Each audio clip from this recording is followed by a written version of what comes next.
ప్రొద్దుటూరు ప్రేక్షకులకు నమస్కారం. Welcome to పెన్నేరు. ఇవాళ ప్రొద్దుటూరు సంబంధించినటువంటి సీనియర్ నాయకులు 5 సార్లు ఎమ్మెల్యేగా అప్రతిహతంగా ఎమ్మెల్యేగా బాధ్యత నిర్వహించినటువంటి మాజీ ఎమ్మెల్యే శ్రీ నంద్యాల వరదరాజుతో మనం ఉన్నాం. ప్రస్తుతం ఎన్నికల సందర్భం వచ్చేసింది. టికెట్ సంబంధించినటువంటి ఇష్యూ అన్ని పార్టీల్లోనూ కొనసాగుతోంది. అలాగే ప్రొద్దుటూరులో కూడా చాలా ఏళ్లుగా దశాబ్దాల కాలంగా తెలుగుదేశం పార్టీకి సంబంధించినంత వరకు బహునాయకత్వ సమస్య ఉంది. టికెట్లు వచ్చేటప్పటికి ఈ సమస్య జటిలం కావడం, టికెట్ ఎవరికొరకు దక్కడం, చివరి విషయంలో ఇబ్బంది పడడం అంటే కొనసాగుతోంది.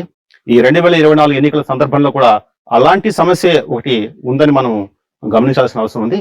ఈ నేపథ్యంలో మాజీ ఎమ్మెల్యే నంద్యాల వరదరాజు గారు మనతో ఉన్నారు. ఆయన అడిగి ప్రస్తుతం ఉన్న రాజకీయ పరిస్థితి గురించి తెలుసుకున్నాం. నమస్కారం వరదరాజు. నమస్కారం. ప్రొద్దుటూరు సంబంధించిన తెలుగుదేశం పార్టీకి సంబంధించి గతంలో మీరు తెలుగుదేశం పార్టీ చేశారు, తర్వాత కాంగ్రెస్ లోకి వచ్చారు, మళ్ళీ టీడీపీలో కొనసాగుతున్నారు. ఈ బహునాయకత్వ సమస్య అనేది ఎట్లా చూడొచ్చు అంటారు? ఇప్పుడు 2014 నుంచి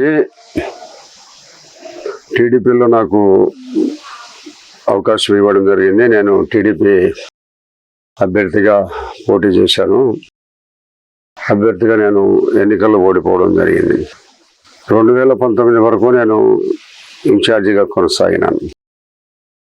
2019లో నాకు మళ్ళీ టికెట్ రెండోసారి ఇవ్వకుండా అభ్యర్థిని మార్చడం జరిగింది.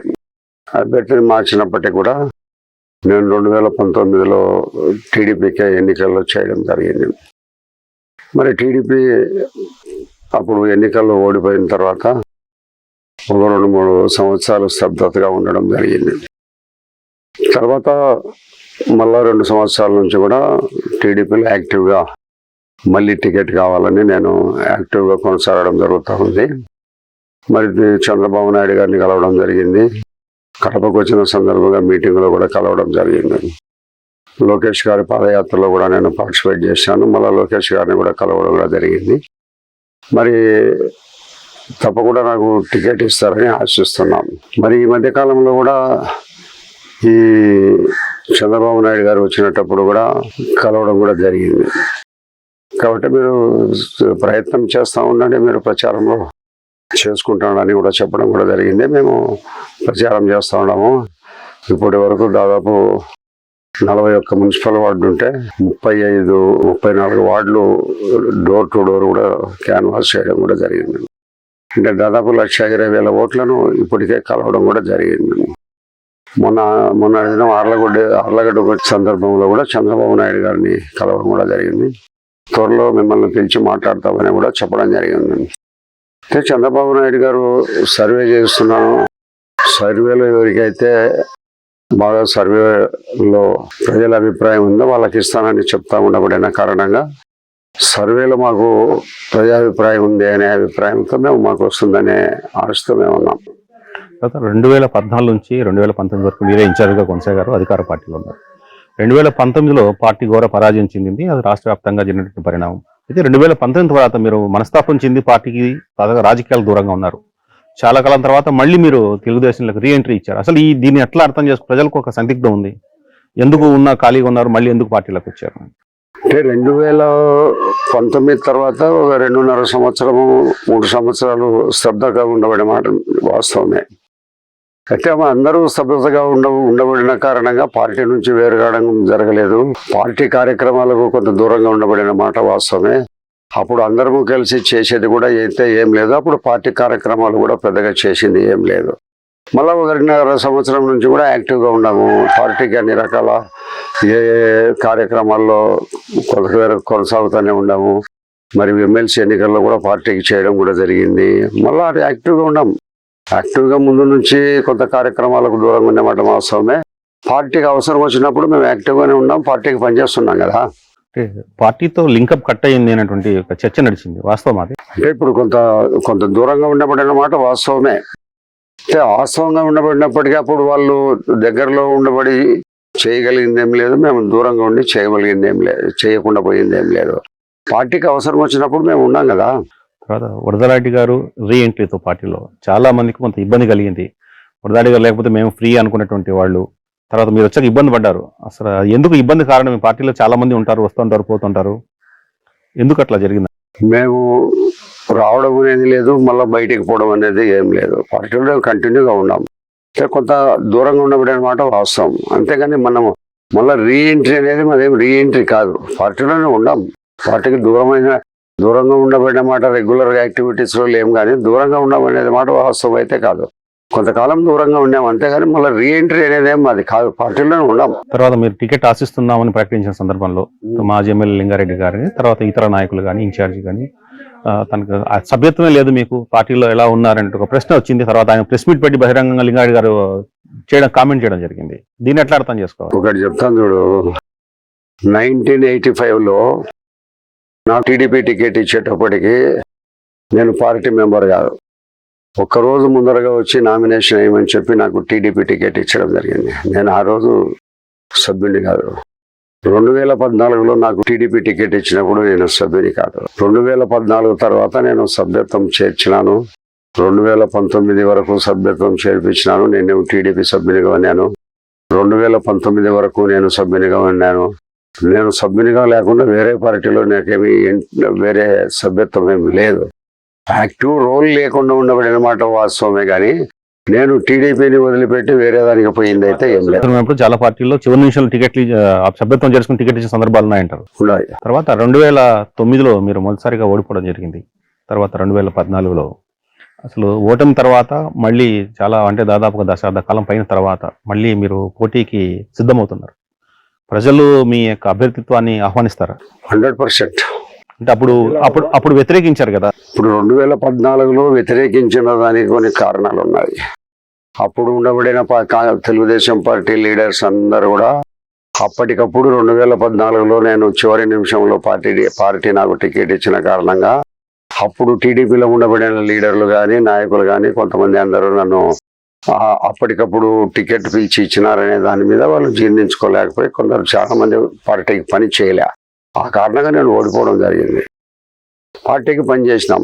2019లో లింగారెడ్డి అభ్యర్థి అని గెలిపించే దానికోసం ప్రయత్నం చేసినాం. మా ఊర్లో అంతా సాలిడ్గా ఓట్లు వేసినాం ఆయనకు. తర్వాత మీరు 2019 తర్వాత సైలెంట్ అయిపోయిన తర్వాత మీ వర్గం అంతా విచ్ఛిన్నం అయిపోయింది. కొంత అధికార పార్టీలో కొంత, తర్వాత ఎవరు వ్యాపకాలు వెళ్ళిపోయారు అనేటువంటి మాట ఉంది. ఇప్పుడు నేను పార్టీలోకి వచ్చిన తర్వాత చాలా మంది నా వర్గం నాకు వచ్చినారు. ఇంకా కొంతమంది బయట ఉండబడిన వాట వాస్తవమే. నేను అభ్యర్థి అయితే అందరూ నా వర్గం అంతా నాకు వస్తారు. ఎవరు ఒక్కడు కూడా బయట నిలబడరు. టికెట్ రేస్లో వరదారెడ్డి ముందున్నారా, వెనకున్నారా, మధ్యలో ఉన్నారా? అది ప్రజలు నిర్ణయిస్తారు, పార్టీ నిర్ణయించాలా. ఈ మధ్య సర్వేలు జరిగాయి, చాలా పంద్యాలు నడిచాయి. దీని మీద ఏమంటారు? పంద్యాలు నేను ఎప్పుడు కూడా నమ్మను. పంద్యాలను ప్రోత్సహించను. ఎందుకంటే అది ఒక జూదం. పంద్యాలు కూడా జూదం.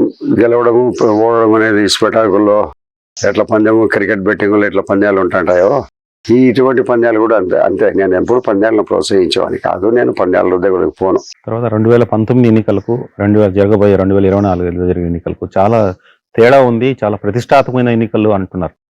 ఈ పోటీలో ఉన్నటువంటి ధనబలం, అర్ధబలం, తర్వాత ఇవన్నీ రాజకీయ బలం, ఇవన్నీ మీకు తోడుగా ఉన్నాయంటారా? మీరేమో పాతకాలం రాజకీయ నాయకులు, ట్రెండ్ మారింది. తర్వాత జనరేషన్ మధ్య చాలా గ్యాప్ కూడా వచ్చింది. డబ్బు ఇవన్నీ కూడా ఆఖరుకు ప్రజలు ఓట్లేసేదానికి ఇవన్నీ ఉపయోగపడతాయి. కరెక్టేనా? ప్రజలు ఓట్లేసేదానికి నాయకత్వాన్ని లక్షణాలు ఉండబడిన దానికి ప్రజలు ఓట్లేసేదానికి ఇవన్నీ ఉపయోగపడతాయి. అర్ధబలము, అంగబలము ఇవన్నీ ఉపయోగపడతాయి. అల్టిమేట్గా జడ్జెస్ ప్రజలు. ఆ ప్రజలు ఇస్తారు తీర్పు. ప్రజలు మన పొద్దుటూరులో ఏం కావాలని కోరుకుంటున్నారు? మంచి వాతావరణం కావాలా? ప్రజలు బాధించే నాయకుడు లేకుండా మాకు అనుక్షణము రక్షణగా ఉండబడిన నాయకుడు కావాలని కోరుకుంటున్నారు. మమ్మల్ని బాధించే నాయకుడు లేకుండా మమ్మల్ని ఎప్పుడు కాపాడుకొని కంటికి రెప్పలా కాపాడుకొని నాయకుడు కావాలా? గతం నేను ఉండబడిన 25 సంవత్సరాలు 10 సంవత్సరాలు ఇన్ఛార్జిగా ఉండబడిన పరిస్థితుల్లో పొద్దుటూరు వాతావరణం ఉండాలనే నాయకుడు కావాలని కోరుకుంటున్నారు ప్రజలు. తర్వాత అభివృద్ధి విషయంలో తెలుగుదేశం పార్టీ ఉన్నప్పుడు, అధికారం ఉన్నప్పుడు ఇక్కడ అభివృద్ధి జరగలేదనేటువంటిది ఇప్పుడు అధికార పక్షం యొక్క ప్రధానమైన వాదన. దాంతో మీరు ఏకీభవిస్తారా? ఇక్కడ చెప్తానేనండి, నేను నిరంతరము ప్రజల్లో ఉండేవాడిని. నాకేం వ్యాపారాలు లేవు, కాంట్రాక్ట్ లేవు. నేను చేయి చాసి లంచం తీసుకునేవాని కాదు. ఎవరితో ₹1 లంచం తీసుకునేవాని కాదు. నేను రాజకీయాలలో ఉండేది గౌరవం కోసం ఉంటానా, పార్టీల యొక్క గౌరవాన్ని పెంచేదానికి ఉంటానా, లెజిస్లేటర్ యొక్క గౌరవాన్ని పెంచేదానికి నేను ఉంటాను తప్పక డబ్బులు సంపాదించుకునేదానికి నేను రాజకీయాలు లేను. అట్లా రాజకీయాలలో ఉండేవాని ఉంటే నేను ఇన్ని రోజులు ప్రజల్లో నేను ఉండేవాని కాదు, తిరగగలిగేవాని కాదు. కాబట్టి ఈ ప్రజల్లో రాజకీయాలలో ఇంకా నేను ఉండగలుగుతున్నాను. ఈ రోజు కూడా వరదరాజుల రెడ్డి అనేది ప్రజల్లో నమ్మకం ఉంచుకున్నానంటే నిజాయితీగా ఉండడమే నాకు కారణం. అంతే. ప్రొద్దుటూరు అంటే ఉదాహరణకు మీ హయాంలో మేజర్ ప్రాజెక్టు కుందు పెన్నా, అది ఎందుకు సాధ్యం కాలేకపోయింది? కుందు పెన్నా ప్రాజెక్టు పేర్లు చెప్పకూడదు, కానీ అవరోధాలు కలిగించిన వాళ్ళు మన వాళ్ళే ఉన్నారు. గతంలో ఉండబడిన వాళ్ళు, ఇప్పుడు కలిగిన వాళ్ళు అందరూ ఉన్నారు. దానిని ప్రాజెక్టును తేవాలని ప్రయత్నం చేసింది నేనే, శాంక్షన్ చేయించింది నేనే, కొంతవరకు పని చేసింది నేనే. రాకూడదనే వాళ్ళు కూడా కొంతమంది ఉన్నారు కదా.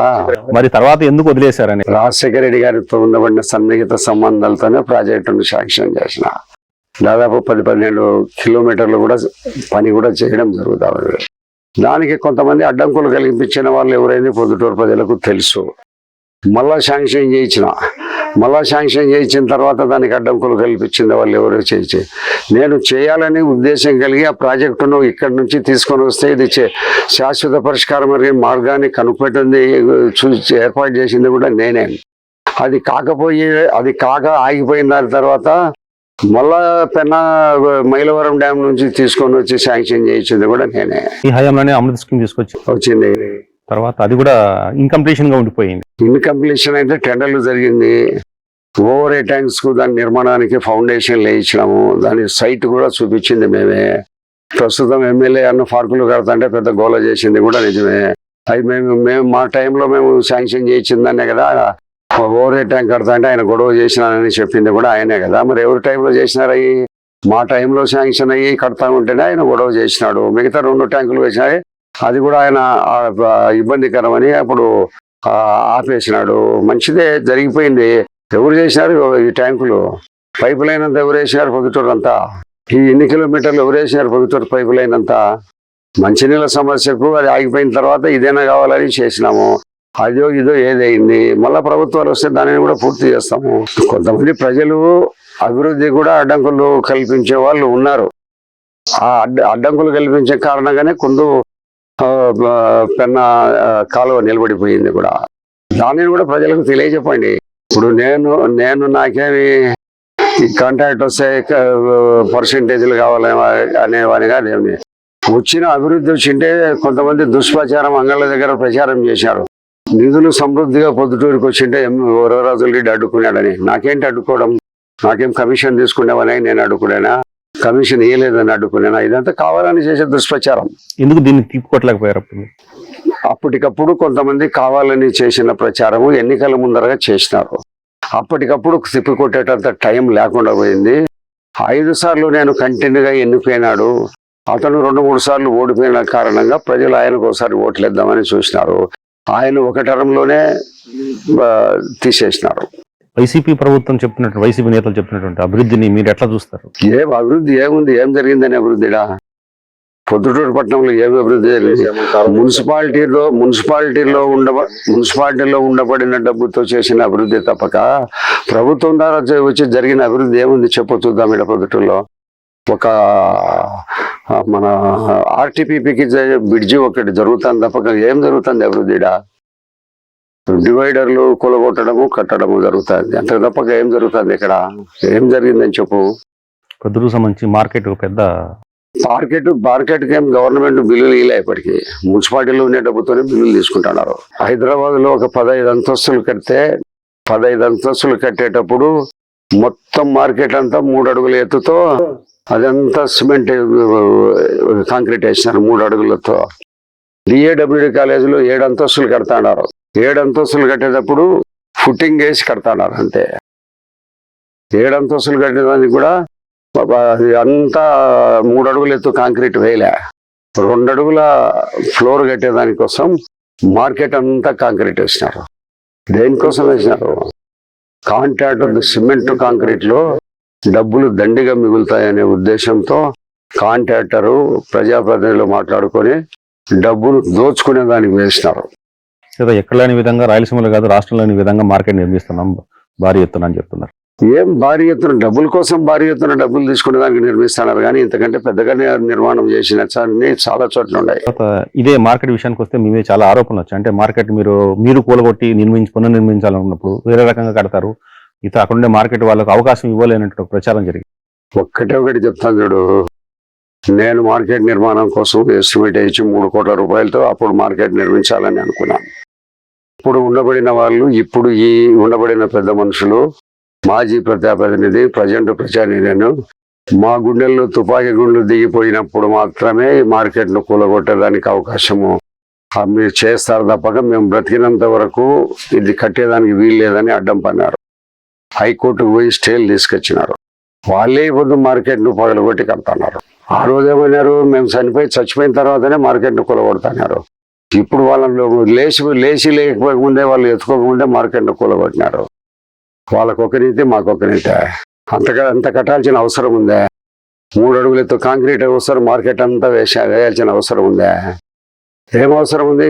డబ్బుల కోసం మార్కెట్ను 3 అడుగులు ఎత్తు కాంక్రీట్ వేసినారు. ఏదో బెంగళూరు, హైదరాబాద్ లో పెద్ద పెద్ద సిటీలలో 15 అంతస్తులు కట్టిన చోట కూడా ఇంత వేయాల్సిన అవసరం లే.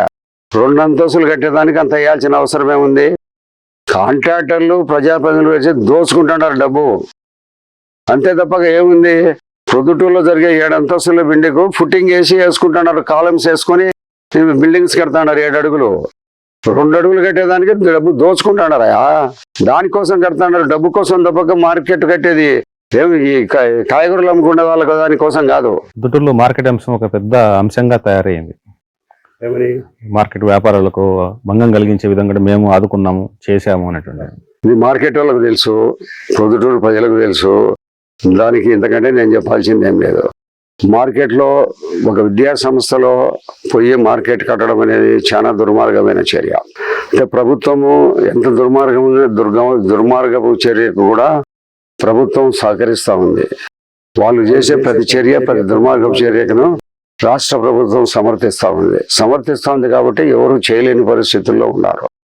వాళ్ళు ఈ రాష్ట్ర ప్రభుత్వంలో ఉండబడిన ఎమ్మెల్యేలు చేసే ప్రతి చర్యను రాష్ట్ర ప్రభుత్వం సమర్థిస్తూ ఉంది కాబట్టి మనం విద్యా సంస్థల్లో పోయి మార్కెట్ కడతా ఉండబడినప్పటికీ వాళ్ళ చర్యను సమర్థిస్తూ ఉంది.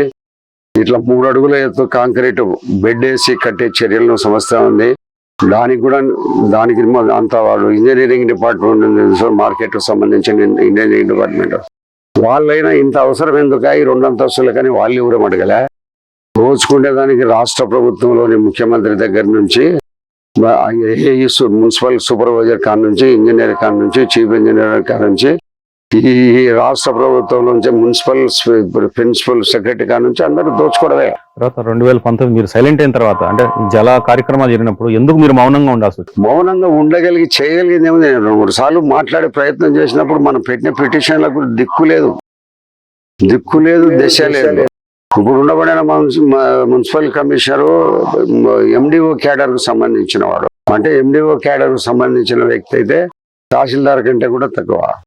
ఈ మన క్యాడర్ వచ్చేసి స్పెషల్ గ్రేడ్, ఆర్డీఓ క్యాడర్ కంటే పైకి రాడు. తీసుకొచ్చేసుకున్నారు. మన ప్రిన్సిపల్ సెక్రటరీ ఉంది చూడ, అమ్మ శ్రీలక్ష్మి, డబ్బు కొడితే ఎవరినైనా వేస్తుంది. అంటే అంత కేవలం మున్సిపాలిటీ దోచుకోవడం కోసమే దోచుకుంటున్నారు కూడా. ఎవడు కౌన్సిలర్లకు, ఇన్సూలర్లకు పోయి కమిషనర్తో కానీ, ఇంజనీర్తో కానీ, సూపర్వైజర్తో కానీ, క్లర్క్తో కానీ, మన మున్సిపల్ స్టాఫ్తో కానీ ఎవరితో కూడా పోయి మాట్లాడుకునే దానికోసము మున్సిపల్ ఆఫీసులకి ఎంట్రీ ఏ కౌన్సిలర్కు లేదు. ఎమ్మెల్యే అన్న మాట్లాడాలా, ఆ వైస్ చైర్మన్ గా ఉండబడిన బంగాల్ రెడ్డి అన్న మాట్లాడాలి, అంతే. ఏం మాట్లాడండి? మా కుళాయికు నీళ్లు రాలేదు అంటే కూడా వైస్ చైర్మన్తో మాట్లాడాలా, కరెంటు బల్బు వెలగలేదంటే కూడా అదంతా మాట్లాడాలా, కాలువలో పుడిక తీయాలంటే కూడా అదంతా మాట్లాడాలా. ఇది మన మున్సిపాలిటీలో జరిగేది. కౌన్సిలర్లంతా జీరో. తర్వాత మళ్ళీ తెలుగుదేశం పార్టీ విషయానికి వస్తాం. మీరు రీఎంట్రీ ఇచ్చిన తర్వాత అప్పటికే మీరు ఆ మధ్య గ్యాప్లో కొత్తగా లింగారెడ్డి ప్లేస్లోకి ప్రవీణ్ రెడ్డి రావడం జరిగింది. ప్రవీణ్ రెడ్డితో కానీ, లింగారెడ్డితో కానీ ఇక్కడ పార్టీలో సఖ్యత లేదు. ఎప్పుడు కానీ మీకు కలవడం కానీ చేసిన కార్యక్రమం, ఒకే వేదిక మీద చేసిన కార్యక్రమాలు కూడా ఏం లేదు. అంటే ఇప్పుడు ఒకరు వచ్చేది ఒకరికి ఇష్టం లేదు, ఒకరికి ఇష్టం లేదు. ఇప్పుడు సభ్యత్వం లేదని అంటున్నారు. సభ్యత్వం లేని సంఘటనలు నేను చెప్పిన ఇందాక. దాని సభ్యత్వం లేదని ఆయన దగ్గర మేమేం మాట్లాడాలి. అంటే అది క్రైటీరియా కాదంటారు. సభ్యత్వం అనేది క్రైటీరియా కాదు. ఇక్కడ ఇప్పుడు పార్టీ ప్రస్తుత పరిస్థితిలో క్లిష్ట దశలు ఉంది. ఎందుకంటే ఈ మధ్యనే రీసెంట్ గా పార్టీ యొక్క పరిస్థితులు గడ్డు పరిస్థితుల్లో ఉండబడిన సంగతి అందరికీ తెలుసు. ఇప్పుడు పార్టీకి కావాల్సింది ప్రొద్దుటూరులో గెలవగలిగే అభ్యర్థి కావాలా. ఎవరైనా సరే గెలవగలిగే అభ్యర్థి. దానికి 5-6 రకాల సర్వే చేసుకుంటా ఉన్నారు. సర్వేలో ఎవరు గెలుస్తాడనే వాళ్ళకు టికెట్ ఇస్తానని చంద్రబాబు ఓపెన్ గా 5-6 సార్లు చెప్పినాడు. ఆ గెలవగలిగే అభ్యర్థిని ప్రజల్లో నుంచి సర్వే చేసుకొని ఆ సర్వే ద్వారా నిర్ణయిస్తారు. ఆ నిర్ణయించే దాంట్లో మాకు అవకాశం వస్తుందని మేము భావిస్తున్నాం. పార్టీ పెద్దలను ఎన్నిసార్లు కలిశారు? వాళ్ళ నుంచి ఎలాంటి భరోసా వచ్చింది మీకు? లోకేష్ నేనైతే 2 సార్లు కలిసినాను. చంద్రబాబును 2 సార్లు కలిసినాను. మా కొడుకు 2-3 సార్లు కలిసినాడు. మీకు భరోసా వచ్చిందా? వాళ్ళు ఏమైనా ఇచ్చారు మీకు? భరోసా అనేది ఎవరికి ఇలా ఎవరికి ఇలా. ఇప్పటి వరకు రాష్ట్రంలో ఒక 73 మందికి మాత్రమే భరోసా ఇచ్చినట్లు. ఎందుకంటే ఎక్కడ లేని విధంగా ప్రొద్దుటూరులో నాకే టికెట్ అని చర్చ నడుస్తుంది. నేనేమట్లా చెప్పడం లే. మేము పోయే ప్రచారానికి ఆయన కూడా వస్తున్నాడు చూడండి. సైకిల్ గుర్తుకు ఓటు వేయండి, తెలుగుదేశం పార్టీకి ఓటు వేయమని చెప్తాను తప్పక మాకు ఓటు వేయమని కానీ మాకు టికెట్ వచ్చిందని కానీ నేను ఎక్కడ కూడా చెప్పను కూడా. మీరు కొన్ని రోజుల క్రితం ప్రొద్దుటూరులో ఒక భారీ ప్రోగ్రాం నిర్వహించారు, ర్యాలీ. బల ప్రదర్శన అనుకోవచ్చా దాన్ని? అవి చేస్తాము. పార్టీకి బలం ఎవరికి ఉండేది తెలియాలనే దానికోసం మేము చేస్తాము. బల ప్రదర్శన అనుకోవచ్చా? తప్పనిసరిగా. ఇప్పుడు పొద్దుటూరులో చేసే ప్రతి కార్యక్రమము మా బలాన్ని నిరూపించుకునే దానికోసమే చేస్తా ఉన్నాము. ప్రతిరోజు సాయంత్రం చేసే ప్రోగ్రాంకు 200 నుంచి 250 మంది వరకు మేము ఎవరిని ఇట్లా ఫలానా చోట ప్రచారం ఉంది, ఫలానా వార్డులో ప్రచారం ఉంది అంటే వాళ్ళు ఫోన్లు చేసి ఫలానా వీధులు అంటే వాళ్ళందరికీ వాలంటీర్గా వస్తుంటారు. రోజు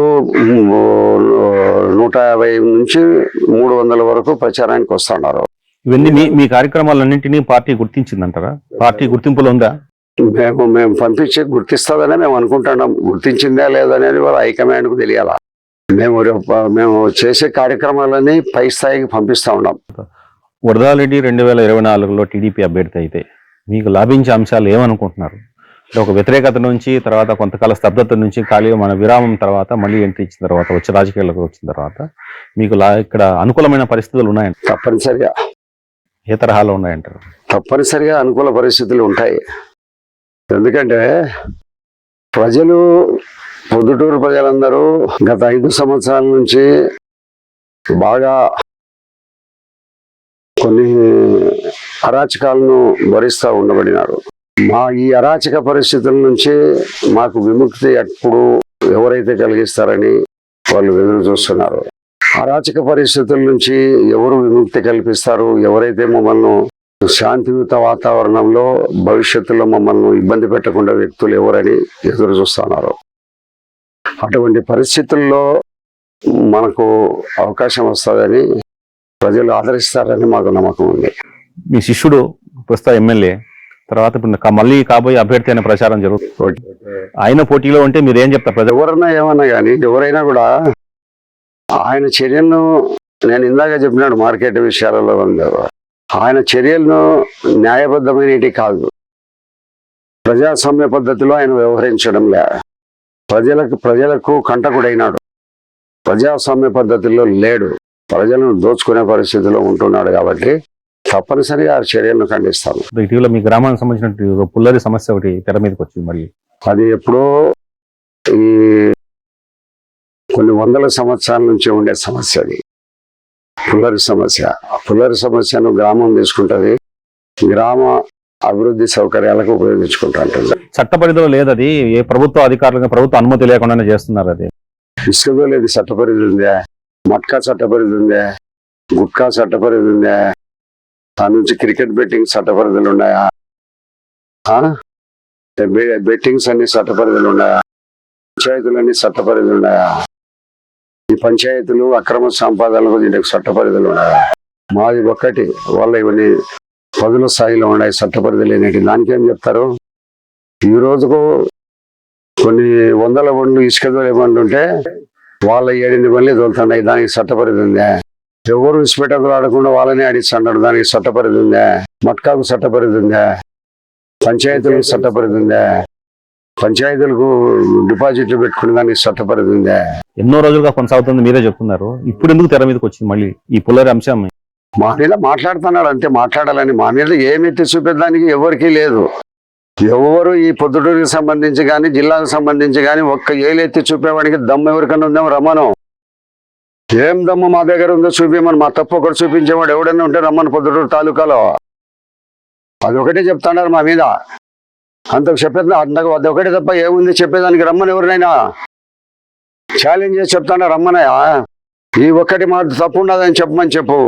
అది ఏదో అది గ్రామానికి సంబంధించి పుల్లరు కూడా మా సొంతానికి సంబంధించింది కాదు. మా ఊర్లో పెద్ద మనుషులు ఉన్నారు. మా తమ్ముడు కూడా ఒక పెద్ద మనిషి అంతే. దాంట్లో గ్రామాలలో 7 మంది పెద్ద మనుషుల్లో 6 మంది గ్రామంలో ఉన్నారు. ఈ ఊర్లో ఉండేది మా తమ్ముడు ఒకడే. డిపాజిట్ ఉంది బ్యాంకులో డబ్బు. వాళ్ళు అక్కడ బయట ప్రాంతం పడమటిపల్లిలకు సంబంధించి ముద్దనూరు, కొండాపురం ఆ ఏరియా వాళ్ళందరూ వచ్చి మా పొలంలో వాళ్ళు మేపుకుంటారు. మేపుకునేదానికి డబ్బులు ఇచ్చిపోతారు. ఆ డబ్బులు గ్రామాలలో పెట్టి బ్యాంకులో పెట్టి గ్రామ అవసరాల కోసం డబ్బులు వాడుకుంటున్నారు. ఎన్నో గ్రామ అవసరాలు తీర్చుకున్నాం ప్రభుత్వంతో సంబంధం లేకుండా. దాదాపు దగ్గర దగ్గర ఒక 70-80 లక్షల రూపాయల గ్రామ అవసరాలు మేము తీర్చుకున్నాం. ఇంటర్నెట్కు గవర్నమెంట్ వచ్చి సహకరించిందా? పూర్వం కొన్ని 100 సంవత్సరాల నుంచి జరిగే అది వచ్చే పద్ధతి. అలా మా ఊరే కాదు, సాంప్రదాయం అంటారు. మా ఊరే కాదు, ప్రతి పల్లెలో కనుక్కోపో. పొరపాటు కనుక్కోపో, టంగుటూరు కనుక్కోపో, రాజుపాలెం కనుక్కోపో, ప్రతి పల్లెలో కనుక్కోపో. కొరపాటులో డబ్బు ఉంది, టంగుటూరులో డబ్బు ఉంది, తొండలదేనిలో డబ్బు ఉంది, రాజుపాలెంలో డబ్బు ఉంది, ప్రతి ఊర్లో ఉంది. ఇదే కాకుండా రాజుపాలెంలో కొన్ని ఊర్లలో రైతులు పంట పండిస్తారు.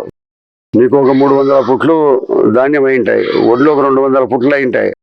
మీకు 300 బస్తాలు అమ్మితే బస్తాకు పావాలని ఆ డబ్బు కూడా వసూలు చేసి గ్రామానికి ఖర్చు పెట్టుకుంటుంటారు గ్రామ ఐక్యతతో. అంతేగాని గ్రామ ఐక్యతతో జరిగిపోయినట్టు ఇవన్నీ గ్రామంలో ఐక్యత లేకుంటే జరగవు ఇవన్నీ. తర్వాత మీరు ప్రచారంలో మీతో పాటు మీ కుమారుడు కొండారెడ్డి కూడా చురుగ్గా సాగుతారు. టికెట్ మీకా మీ అబ్బాయికా? ఇప్పుడు దాంట్లో చంద్రబాబు నాయుడు గారు యూత్కు 40% ఇస్తామని చెప్తున్నాడు. కాబట్టి నాకు 81 సంవత్సరం ఉంది. కాబట్టి యూత్కు ప్రాధాన్యత ఇస్తామంటే వానికి ఇస్తేనే వానికి ఇవ్వాలని కూడా కోరుకుంటాను. తర్వాత ఈ మధ్యకాలంలో మీ అధికార పార్టీ వాళ్ళు మీ మీద ప్రతిసారి విమర్శ చేసినప్పుడు మీ వయసును ప్రస్తావిస్తున్నారు, వృద్ధుడు అని. అసలు ఏంటి, రాజకీయాల్లో వయసుకు సంబంధం ఉందంటారా? రాజకీయాల్లో నో రిటైర్మెంట్. అద్వానీ 92 సంవత్సరాల వరకు పార్లమెంట్ మెంబర్. కరుణానిధి 92 సంవత్సరాల వరకు కూడా ముఖ్యమంత్రిగా ఉన్నాడు. వయసుకు రాజకీయాలకు సంబంధం లే. వాళ్ళు ఎందుకో నన్ను విమర్శ చేస్తున్నారంటే, మేము 50-55 ఏళ్ళకి ఇన్ని విద్యలు నేర్చుకున్నామే, నువ్వు ఇన్నేళ్ల వయసు వచ్చినా ఒకటి కూడా నేర్చుకోలేదే పెద్దయినా అని నన్ను అంటారు. ఈ విమర్శ చేసేవాళ్ళు నాతో పాటు నడుస్తారా? తమ్మను దేంట్లో నాకు పోటీ వస్తారు రమ్మ. వాళ్ళు విని గుట్కా, క్రికెట్ బెట్టింగ్, మట్కా, ఇసుక, అయ్యో పంచాయతీలు చేసి 1000 కోట్ల రూపాయలు సంపాదించుకుంటున్నారే, ఇవన్నీ నువ్వు నేర్చుకోలేదే అని నన్ను అంటారు. అంతే తప్పక నాతో దేంటికి పోటీకి వస్తారు రమ్మని నడుస్తారట్నా? నేను పొద్దున మధ్యాహ్నం తినే, రాత్రి తినాను, దానికి పోటీ వస్తారేమో రమ్మను. తర్వాత మీకు గతంలో మీకు సురేష్ నాయుడు కుటుంబానికి కొంత వివాదం ఉండేది. ఇప్పుడు చూస్తే చాలా సఖ్యతగా ఉన్నారు. రైట్, మంచిదే. అంటే ఏంటి, ఎక్కడ మీకు సఖ్యత ఏర్పడింది? రాజకీయాల కోసమేనా? ఇప్పుడు రాజకీయాలలో పొద్దుటూరికి సంబంధించి నేను ఎమ్మెల్యే అభ్యర్థిగా ఉండాలనుకుంటున్నాను. నా కొడుకు కానీ నేను కానీ. సురేష్ అభ్యర్థిగా ఉండాలనుకుంటున్నాడు, లింగారెడ్డి అభ్యర్థిగా ఉండాలనుకుంటున్నాడు, ప్రవీణ్ కుమార్ రెడ్డి అభ్యర్థిగా ఉండాలి, ముక్తార్ కూడా అభ్యర్థిగా ఉండాలనుకుంటున్నారు. ఎవరికెవరు వచ్చినా కూడా సహకరించుకోవాలనేది అనుకుంటున్నాం. అయితే సురేష్ నాయుడు నాతో ఎక్కువగా కలుస్తూ ఉంటుంటాడు. అన్న మళ్ళీ ఎవరికి వచ్చినా ఒకరికొకరు సహకరిస్తున్నామంటే తప్పనిసరిగాని మాట్లాడుకుంటున్నాం. ఆయన నాతో సఖ్యతగా మాట్లాడుతున్నాడు, మిగతా వాళ్ళు సఖ్యతగా మాట్లాడుకోరా, అంతే తేడా. ఎవరికి వచ్చినా కూడా చేసుకోవాలని మాట్లాడుకుంటున్నాం అంతే. ప్రొద్దుటూరు మీరు అభ్యర్థి అయితే ప్రొద్దుటూరు ప్రజలకు ఏం చెప్తారు? మీ ముందున్న అజెండా ఏంటి? మీరు చెప్పేటువంటి ప్రణాళిక ఏంటి? ప్రజలకు చెప్పేది ఏంటి? ప్రొద్దుటూరు అభ్యర్థి నేనైతే, నేను 25 సంవత్సరాలు ఎమ్మెల్యేగా, 10 సంవత్సరాలు ఇన్ఛార్జిగా, ప్రొద్దుటూరులో ఎక్కడ కానీ ఏ వ్యాపారస్తుని కానీ రియల్ ఎస్టేట్ వాళ్ళకి కానీ ఎక్కడ ఆఫీసుల్లో ఈ రిజిస్ట్రేషన్లు చేయకుండా ఉండడం కానీ ఆఫీసుల్లో దోపిడీలు కానీ అధికార పార్టీ వాళ్ళకు మామూలు ఇచ్చి పోలీస్ స్టేషన్లలో పోస్టింగ్లకు కానీ తహసీల్దార్లకు కానీ రిజిస్టర్ ఆఫీసులకు కానీ ఏ అయితే జరుగుతూ ఉన్నాయో ఇప్పుడు అటువంటి వాళ్ళను అణిచివేస్తారు, ఉక్కుపాదం తంచేస్తారు. మొదటి నుంచి మీకు ఒక మీ మీద ఒక బలమైన ఆరోపణ అధికార వర్గాల నుంచి ఎక్కువ పిటిషన్ పెడతారు. పెద్ద ఆయన పిటిషన్ తో మమ్మల్ని వేధిస్తారు, ఇబ్బంది పెడతారు అని ఇప్పుడు కూడా లంచగొండే అధికారిని ఎవరిని వెంటాడతా విడిచిపెట్టాను. అంటే మీరు అధికారిని మందలించవచ్చు, అతనికి మందలిచ్చినా వినేవాడు ఎవరు ఉన్నారా? మందలిస్తే వినేవాడు ఉంటారా? పిటిషన్ పెట్టి అని వెంటాడుతానే వినడంలే. సబ్ రిజిస్ట్రార్ వింటానే వద్దంటే, తహసీల్దార్ వద్దంటే వింటున్నాడా, పోలీస్ అధికారి వద్దంటే వింటున్నాడా? ఎవరు వింటున్నారు? ఇట్ ఈజ్ మై రైట్ అంటున్నారు. వాని వెంటాడు. ఇప్పుడు కూడా అంతే. నాకు దయచేసి పొద్దుటూరు ప్రజలందరూ అధికారంగా మళ్ళా నాకు ఇచ్చేస్తే ఇది నేను వెంటాడేది మాత్రం వదిలిపెట్టాను. మీ అభివృద్ధి నమూనాలో ఇంకా ప్రొద్దుటూరు చేయాల్సిన విషయాలు అంటే పెండింగ్ ఉండేటి ఏమైనా కంప్లీట్ చేయడానికి ప్రయత్నం చేస్తారు, ఏమున్నాయి? ఇప్పుడు రాష్ట్ర ప్రభుత్వం అనేది 13 లక్షల కోట్ల రూపాయల అప్పుల్లో ఉంది. అందరూ చెప్తా అంటారు నేను ఇది చేస్తాను అది చేస్తాను అనేది. అది అంత సాధ్యమయ్యే విషయాలు అయితే ఏం కాదు.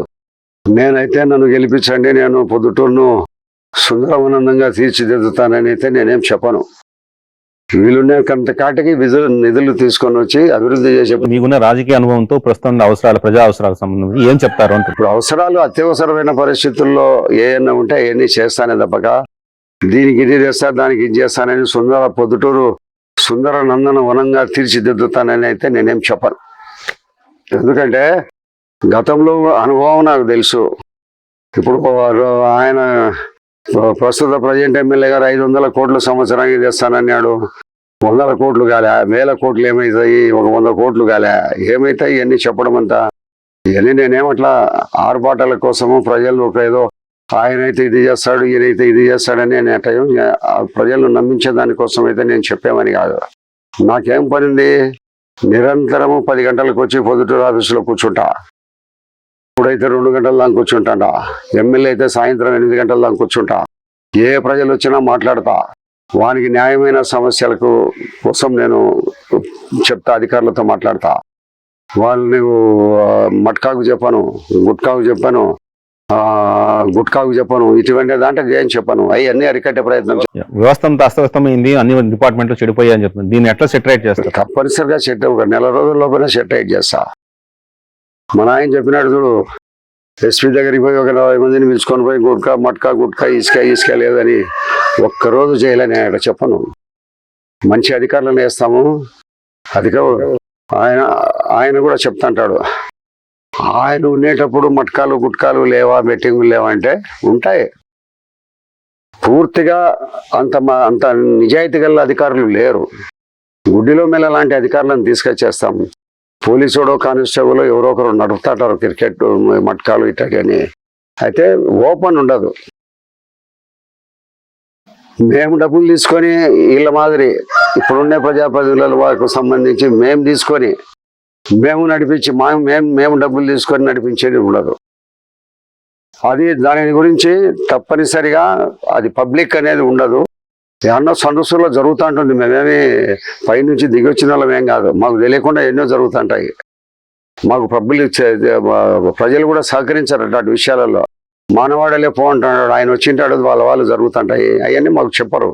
కాబట్టి ఇవన్నీ పబ్లిక్ అనేది ఉండదు. అన్నలో సందర్శనలో జరుగుతుంటాయి. దాన్ని మేమేం అరికట్టలేము. మేము కూడా పైనుంచి దిగి వచ్చే వాళ్ళం కాదు. తప్పనిసరిగా పబ్లిక్ అనేది ఏమి ఉండదు. ఏదో జరుగుతుంటాయి. దానినేమి మనం కూడా అరికట్టలేము. ఆయన చెప్పిన మాట వాస్తవం. ఆయన టైంలో లేవంటే ఉంటాయి. ఎక్కడనో తెలియకుండా జరిగిపోతుంటాయి. కానిస్టేబుల్ లెవెల్లో ఏదో హెడ్ కానిస్టేబుల్. మీరున్నప్పుడు ఇంత ప్రబలంగా లేదంటే అవి ఉండదు. అట్లా ఉంచనీయం కూడా. ఇదే ప్రజలకు అవన్నీ ఉండబడిన దానివల్ల ప్రజలు నష్టపోతారు. దాని వలన సమాజం నష్టపోతుంది. సమాజం నష్టపోతే అందరికీ నష్టమే జరుగుతుంది. దాని వలన ఈ ఊర్లలో ఈ ఉన్నాయి అనేది ఉండకూడదు. అననుకూలత వస్తే టీడీపీలో అనుకూల పరిస్థితులు లేకపోతే కాంగ్రెస్ వైపు వెళ్తారు, షర్మిల అనుకూలమైనటువంటి వ్యక్తి ఉన్నారు వెళ్తారు అన్నట్టు అది ఎంతవరకు వాస్తవం అంటారు? ఆ దిశగా ఎప్పుడైనా ఆలోచించారు అసలు? ఇప్పుడు ఒక వారం రోజుల వరకు కాంగ్రెస్ పరిస్థితి లేదు. ఒక వారం రోజుల నుంచి వస్తుండగానే అంత దూరం పోతే ఎట్లా? నేను ఇంకా ఇప్పుడు వారం రోజులు ఆ అమ్మకంగా ఏ పోస్ట్ అనేది కూడా తెలియలే. కాంగ్రెస్ పార్టీలో చేరింది ఆ అమ్మ, ఏం పోస్ట్ ఇస్తారు ఏమనేది తెలియదు. ఈ 2024 ఆ అమ్మ పోటీ చేస్తుందా లేదనేది తెలియదు. కాంగ్రెస్లో ఆ అమ్మ ఈ కాంగ్రెస్ అధ్యక్షురాలుగా చేస్తారా, ఎన్ని పోస్టులకు కంటెస్ట్ చేస్తారు, రాయలసీమ ఆంధ్రప్రదేశ్ అంతా చేస్తారా లేదా, ఇదే ఆయమ్మదే లేదు. ఇంకా ఇప్పుడు అందరూ అంత దూరం ఆలోచించి నా మీద అనుమానాలు వ్యక్తం చేసి అట్లా. తర్వాత మీరు రాజకీయ అనుభవం ఉన్న నాయకులు, ఈ పొత్తుల వ్యవహారం మీద మీ అభిప్రాయం ఏంటి? ఇది పార్టీల అంతరంగిక విషయము. ఇప్పుడు చంద్రబాబు నాయుడు గారు బీజేపీ పార్టీ, జనసేన పార్టీకి సంబంధించిన, జనసేన పార్టీ బీజేపీ పార్టీతో ఇప్పటికే సంబంధాలు ఉన్నాయి. జనసేన పార్టీతో తెలుగుదేశం పార్టీ పొత్తు పెట్టుకునేది. మరి జనసేన పార్టీతో పొత్తుంటే బీజేపీ పార్టీతో పొత్తుంటే మంచిదని జనసేన పవన్ కళ్యాణ్ గారు ఒక పక్క చంద్రబాబు నాయుడుకి చెప్తాన్నారు. అది ఆంతరంగిక విషయము, ఉండొచ్చు ఉండకపోవచ్చు. మనమైతే అంత ఘంటాపథంగా చెప్పే విషయం అయితే కాదు. ఇవి ఇవాల్టి నేతతో ముచ్చట్లు. పెన్నేరు మరో నేతతో మరోసారి కలుద్దాం. నమస్కారం అండి.